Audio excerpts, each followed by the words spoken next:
Good morning, folks, and welcome back to the channel. Since I seem to have one of those lives has stories that you just can't make up, figured I'd start sharing them with you. So the company I work for, Lewis Bus Group, is sending me on a trip to Casper, Wyoming in the company truck, and I always have airplanes. I don't know why I start the camera and I always have airplanes. Anyway, I hope that's not too loud for you folks. Anyway, so they're sending me on this trip from Salt Lake City to Casper, Wyoming, and I'm gonna have about 1,000 miles on this vehicle here on this trip. I take it home Friday. I'm supposed to leave 5 a.m. Monday morning, and Saturday evening I'm moving this truck and I notice it's got a squeak in the front wheel. Well, my mechanic at work just went through the brakes. They put rotors, they put new pads on this truck all the way around to get it ready for this trip. And now I have like I said, I have this rotational squeak that just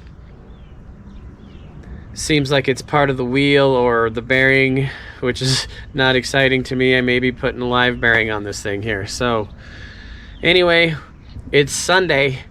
I have today to fix this truck so we can be on the road tomorrow morning at 5 a.m. Here's the truck right here. It's a 2015 Toyota Tundra. That's all labeled up with our Lewis Bus Group logo on it here. So I'm gonna do my best to get this thing ready to go so I don't have to call the boss and tell him that the trip's off. So let's get diagnosing this thing.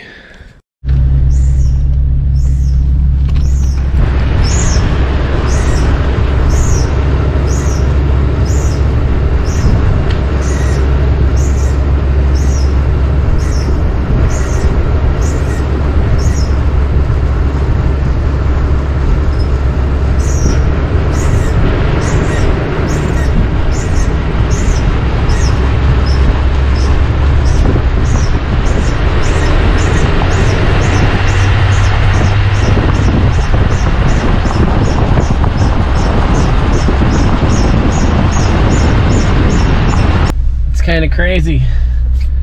So it's there all the time except for when you're under a brake application or when you're turning sharp.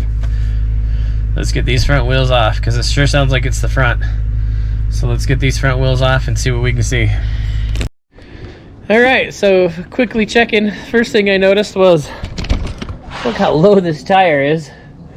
That's a problem. I checked it with my gauge there.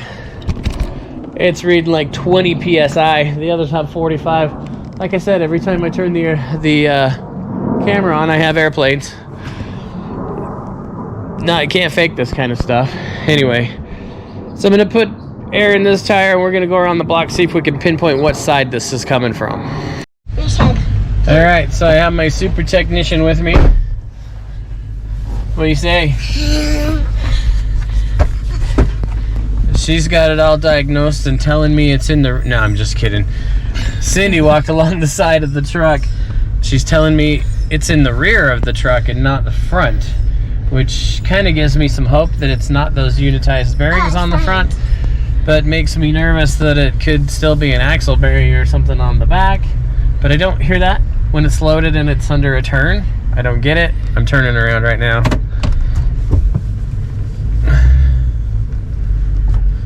What do you think, kiddo?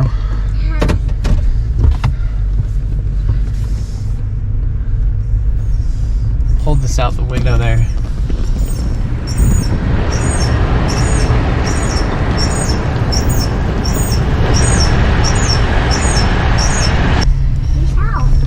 So I'm wondering if it's driveline U-joints. I don't know. I think I'm gonna jack this rear end up. We're gonna put it in gear and listen to it spin in the driveway here, see if we can pinpoint where it's coming from. All right, we're starting the process of elimination. I've jacked it up. We've got both, let me get this stable here. We've got both rear wheels off the ground. We're gonna fire it up and make sure it's in the rear. do this with you here.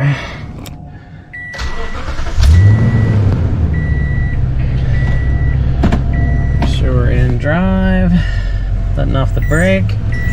Oh yeah, hear it? Okay, so confirmed. It's in the rear. Process of elimination further. I'll pull the wheels and we'll do this very same thing again. Alright, tires are off.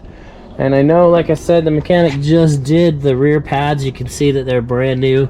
So I'm just wondering if it's this cheesy, because that's sure what it sounds like. I'm just going to take me a screwdriver and kind of go around this rotor and bend these out of the way, and then we'll give this another test. Alright, we're going back together. Passenger side is on. The truck is currently in gear and running with no noise. I really want to get that passenger side to turn. I'm going to apply some brake pressure. See if I can see it in the passenger mirror here.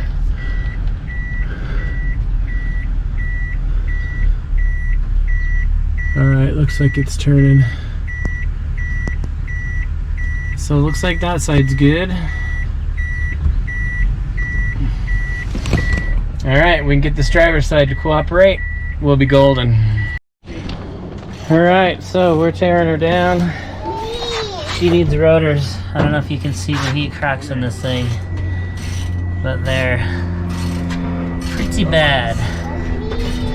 So there's no lateral movement in the axle, so I think the axle's good. The axle bearing, excuse me, is good. I don't see any leak in oil or anything there, so we're assuming the bearing's good. So we're gonna do some rotors and we'll go from there. Yes. All right, my lovely assistant's doing this side for me here. This is my daughter Candace. Hey everybody. We're gonna tear this side down and then I'll go get parts, because you know, I'm a parts guy. All right, new rotors. We did the old Tin Man, so all three of us are gonna be turn it. looking like the Tin Man here. Closer. Oh, there you go. Awesome. And then bracket first. Not all set right on. Look at that. Nice. Where's your spoon? Grandma getting you a spoon? These short ones, right? Yep, it's the shorties. Yeah, shorties. Line those up. Here's what the spoon's all about, if you're wondering. Mallory's trying to eat some pudding. Got some breakfast there. Mommy. Yeah, Mommy. Mommy needs to eat too, but Mommy's fixing the truck. Here, I can get in there. You can eat with your daughter. Alright, rotors are changed. Tires are back on it. We're going to test this thing before we drop it off the jack stand. So, here we go. Maybe pump your pedal. Yeah, I'll set the shoes. Okay.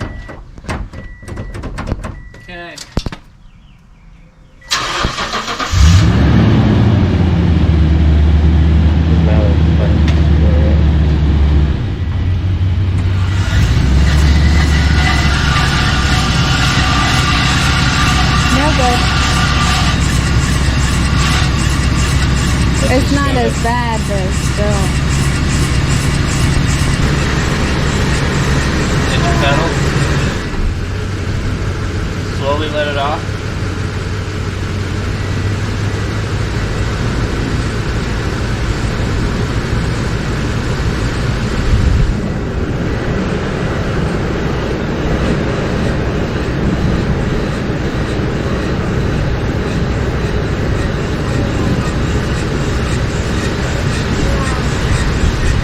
Just gonna have to drive it, get hot.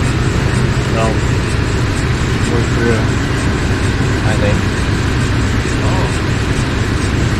Hell of a time to find out. 600 miles of Casper. Yeah, I got. It's not like, it's not doing the noise like it was before. Though. Yeah, it's not that high-pitched squeak by any means. Maybe let's get it off the jack and drive it around. Yeah, let's do that. Let's get it off. Turn it around a little bit.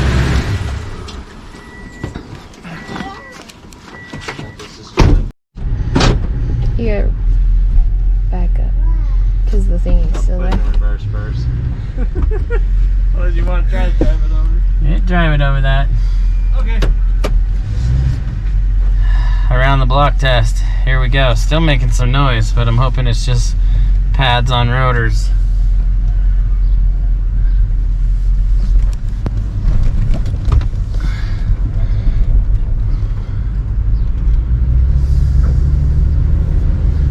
Are you scared? Holy hell. That was bad there for a minute.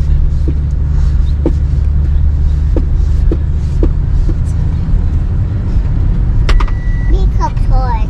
Cup toy, yes?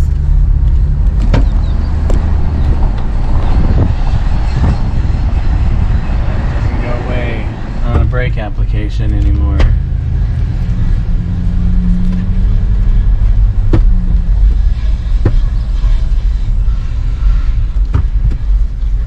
Man, I don't know. What? My? Guess I should put this thing on so we don't have all that beepy noise going on. Oh, it's you too. Me too. Me too. Well, get back there and sit down. Put your seatbelt on.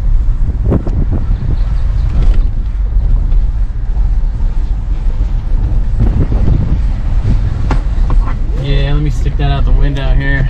Still have a lot of noise. I'll see if I can get some on camera.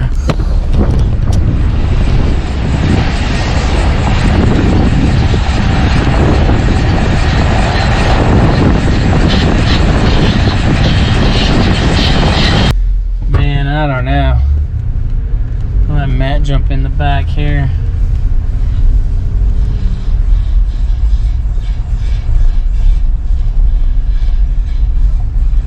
Get in. Don't sound good.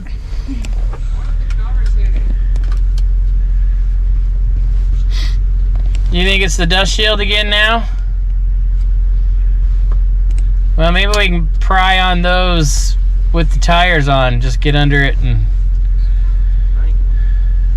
Because that's the only thing I can think of. It's just because you can hear it go loud, quiet, when you're rotating. Yeah. So that dust covers. Be quiet. That's why I hate dust covers. Right? I know. Maybe we should have just taken them off. I usually take them off everything I own. Seriously.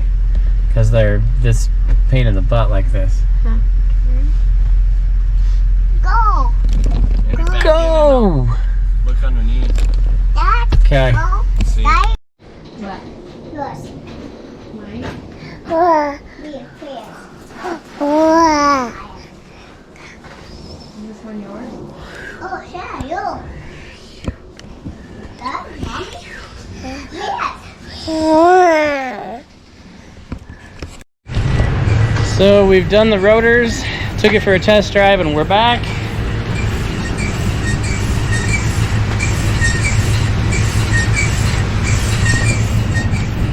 We still have a bunch of noise. Where's that noise coming from, Kyle?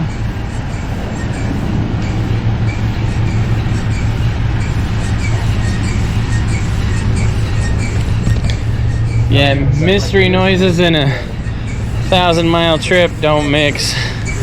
This side's way louder though.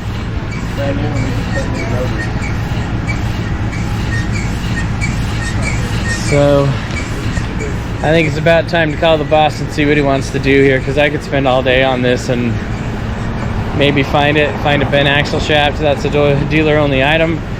I don't know. So I think it's time to make a bad news call here that I don't want to make. I'll do that, and I'll bring you back in for an update. Alright, I'm gonna have to fill you guys in on what all happened yesterday, because I didn't film the rest of it. We obviously changed those rotors. and we still had a bunch of noise. We figured the caliper slides were bad, and it was pressure in the shoes against the rotors, and that's probably what caused all the heat cracks in those old ones, which makes sense in our minds. But I wasn't looking forward to tearing into that truck and changing the calipers on a Sunday and hoping we could get all the pieces and parts we need to get it on the road by today. So I called my boss man, and he says, yeah, I don't blame you. He asked if I was competent in changing those. I told him, yeah, but parts might be a problem, and the time frame, and then I'm going to be dead. And he's like, yeah, I agree. Let me check into a rental, see what we can do for you that way. And then I get a call back, and it's his wife, which is the owner of the company, and she says, what size of a vehicle do you need? And I says, well, not a huge one. We do have some stuff, but I can just trade you for the other truck. We have a Tacoma in the company too. And they're like, well, it doesn't have a hatch or a shell on it, so that's going to propose a problem in transporting parts and stuff that we're doing on our way up here to Casper. So they're like, why don't you just take our personal? It's a company car, but it's their personal car too. So we have the brand new RAV4 that belongs to the company. They traded us for that, and she's going to drive the Tacoma, so she has something to drive since I have her vehicle now this week while we're up here in Casper. So there's now you know the rest of the story, the Paul Harvey version of what happened yesterday. And you know, the truck, so the truck that we were working on is they're gonna take it to a brake shop sometime this week and get it handled. So that works. I didn't have to fret and do it all day yesterday and then drive it and be on the road today. It's just after 6, maybe 6:30 a.m. We left our place around 5:15. We just passed through Evanston, Wyoming, and we're on our way to Green River to meet with Sweetwater 2 and drop them some recall parts on our way up to Casper. So Green River will most likely be our first stop